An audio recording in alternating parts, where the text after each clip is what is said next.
ഈശോമിശിഹായ്ക്ക് സ്തുതിയായിരിക്കട്ടെ. ജനതകളുടെ ആചാരങ്ങൾ നമുക്ക് ഒളിഞ്ഞിരിക്കുന്ന കെണിയാണെന്ന് അറിയാമല്ലോ. പുറപ്പാടിൻ പുസ്തകം 23 അവരുടെ ആചാരങ്ങൾ നിങ്ങൾ അനുകരിക്കരുത്, നീ അവരുടെ ദേവന്മാരെ ആരാധിച്ചാൽ അത് നിനക്കൊരു കെണിയായി തീരും എന്നൊക്കെ പറയുന്നുണ്ടല്ലോ.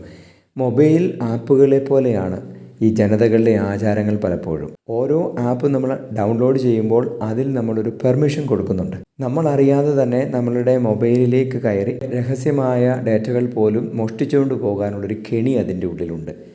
രാജ്യസുരക്ഷയ്ക്ക് പോലും അപകടകരമായ മൊബൈൽ ആപ്പുകൾ ഉണ്ട് എന്ന് നമുക്കറിയാമല്ലോ. അവരുടെ ആചാരങ്ങൾ അവർ ശീലിച്ചു, അതവർക്കൊരു കെണിയായി തീർന്നു. അങ്ങനെ അവർ ദൈവത്തോട് അവിശ്വസ്തത കാണിച്ചു എന്ന് 106 സങ്കീർത്തനം പറയുന്നു. ഈ കാര്യങ്ങളിൽ നമുക്ക് ദൈവിക ജ്ഞാനമാണ് വേണ്ടുന്നത്. ദൈവിക ജ്ഞാനം പരിശുദ്ധാത്മാവിലൂടെ നമുക്ക് നൽകപ്പെടുന്നു.